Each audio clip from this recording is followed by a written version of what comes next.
What's up, YouTube? This is CJ. And Sarah. It's a Wednesday, and it's time for another Keto Conversation. So let's get started. So, welcome to our coffee time. Yeah. We're going to be talking about coffee. Yes, we're going to be talking about coffee.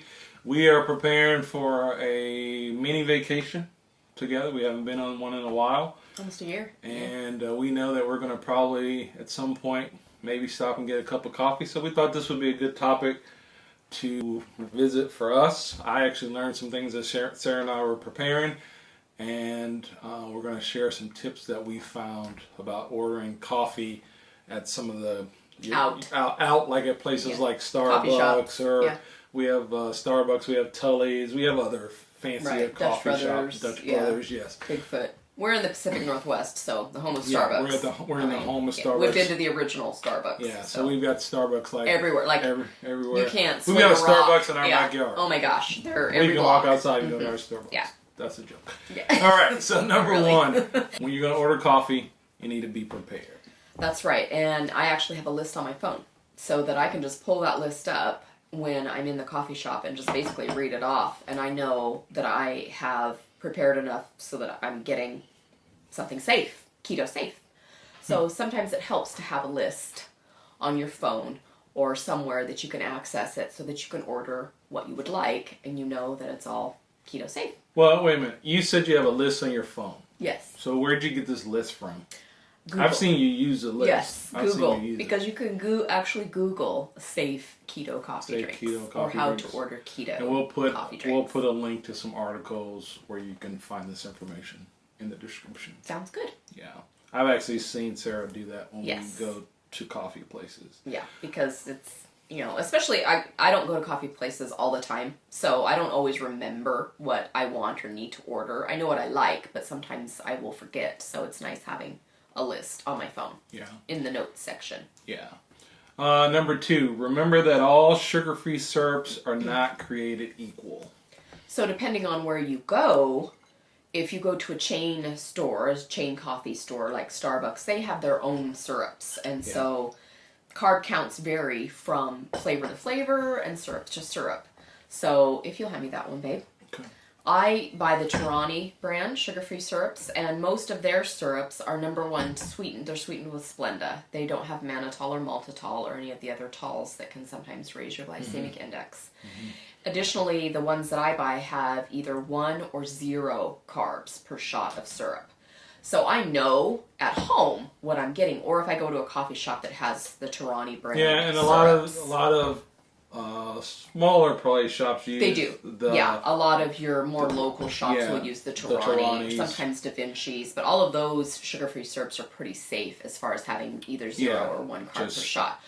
But be aware, if you're asking for like 3 or 4 shots of sugar-free syrup in your coffee, you're looking at anywhere from 4 to 12 carbs just in sugar-free syrups. So you definitely have to be aware. Yeah, and keep in mind that all these sort of hidden carbs that we might not think about, they all add up. Right, especially if it's just a cup of coffee, it's just something you're drinking, it's not even a meal. Yeah. So, right. Yeah. And then also the packets of sweetener. So if you're in your coffee shop and you decide, okay, well, I'm just going to skip the sugar-free, pumps of syrup. Mm-hmm. I'm just going to put in a couple of packets of whatever. You have to be aware that packeted artificial sweeteners are usually bound with dextrose, which is a starch, and that has carbs in it. So you have to be aware that that's going to also add up, usually about a carb a packet. So depending on how many packets of sweetener you put in your coffee. So if you can, either limit the amount that you put in or carry your own sweetener. Liquid sweetener usually is not bound with anything, so it usually has no carbs. So like liquid stevia, liquid Splenda, liquid whatever you like in the squeezy bottle or the dropper bottle usually are not bound with anything, so they don't have the carbs in them that your pouch sweeteners do. So definitely be aware of that when you're in a coffee shop also. Okay, that's a good tip. Number 3, watch out for unexpected additions. So it's usually in iced drinks that we're talking about. If you go in and you order like a sugar-free Frappuccino or something in that form, or say a pink drink or some of, because not everyone prefers coffee in a coffee shop. Some people like fruity teas or flavored other drinks. They generally put in there what's called classic syrup, or it's a mix that they put into the blender. So you have to be sure and ask. A base that they will start with. Exactly. So you have to be sure and ask for no classic or no sugared base, that you want it all sugar-free. And so that's just something to be aware of. And also it's okay to ask questions, to watch them make it. You're spending a premium for this coffee drink, sometimes $3 to $4 to $5, depending on what you order. Good point. So it's okay to ask questions and to be sure what goes into your drink. Right. And if you go to a shop, say you go to a shop all the time, you can actually kind of train them, especially if you're a person that kind of goes inside, how you want your drinks. They'll start to recognize you, remember how you like your drink. And so it's okay to ask for what you want because, again, as Sarah mentioned, you're paying. Right. That you're the customer. Well, I went to Starbucks the day before yesterday, and I just ordered a cup of brewed coffee with heavy cream in it, and he actually stood in front of me with the gallon of heavy cream. And I watched him, and he told me, "Tell me when you want me to stop."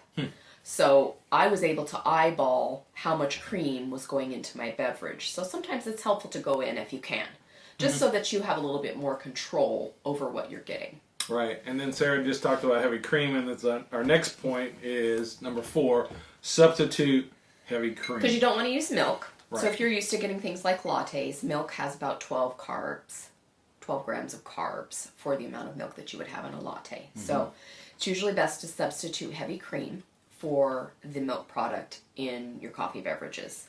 However, this is where we come into what we were talking about in the misunderstanding that you had. I was telling Sarah that because I take my daughter probably every other week to Starbucks, and I've been ordering a tall, heavy cream latte with 1 pump of sugar-free vanilla syrup.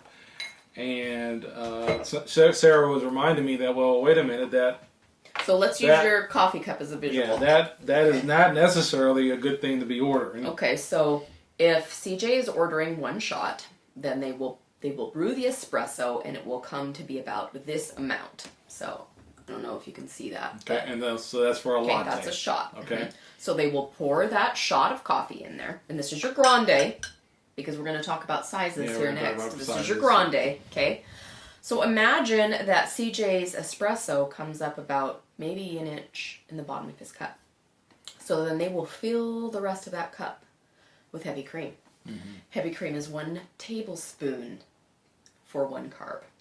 So that means the entire cup is filled with heavy cream now. So you're looking at 12 maybe carbs. Yeah. So although it's better than milk, although if you do it that way, I'm actually doing it. It's not that. But you've spent more than half of your daily allotment of carbs in your 1 coffee drink. 1 coffee drink. Right. So that's the problem with getting a drink like a latte or a breve, is that almost all of your cup is full of heavy cream. So you're basically drinking heavy cream. What should I So you're better off either getting a brewed coffee. Okay, just a regular coffee. Right, because if you're going for caffeine, brewed coffee has the most bang for your buck. Brewed coffee has more caffeine in it than espresso. So if you're looking to get the benefits of caffeine, then brewed coffee is where it's at. So you can either do that, or you could get an Americano, which is your espresso shot, and then it's filled up with steamed or hot water.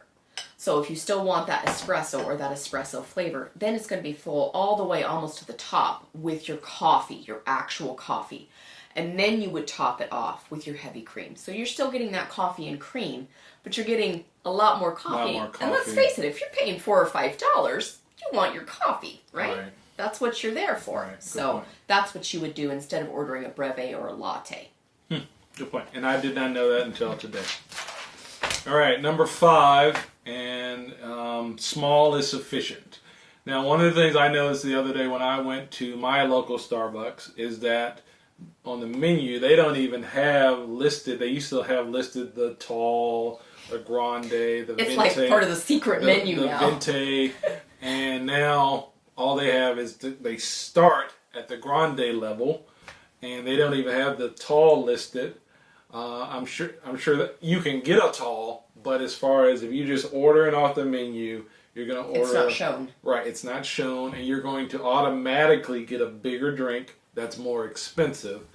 And so that's size is a problem in America. I mean, if you go to a fast food restaurant, you order a small drink and it's the size of what a large used to be 20 years ago. Back in the 60s when you would go to McDonald's and you'd order a drink, you'd get one size and it was the size of a children's cup. Yeah, I think what you just said was like a regular.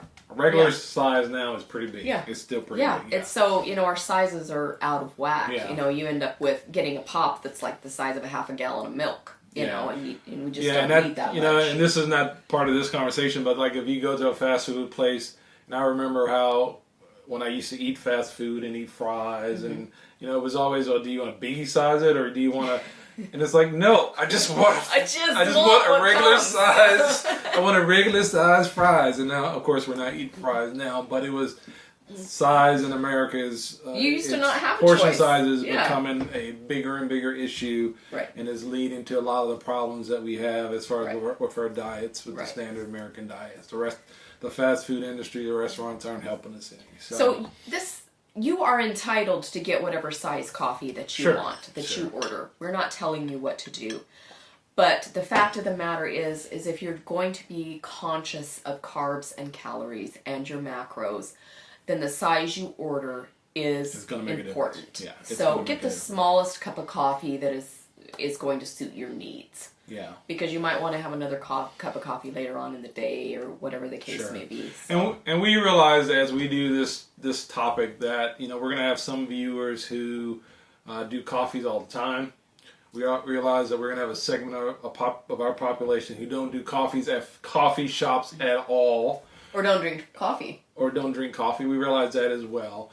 But some people though won't go to coffee shops just because of the expense. And I agree. I wouldn't go to a coffee shop all the time because of the expense. However, as we aren't your police of your budget, we're not the coffee police, right? You do whatever you want and spend the money however you want to spend it.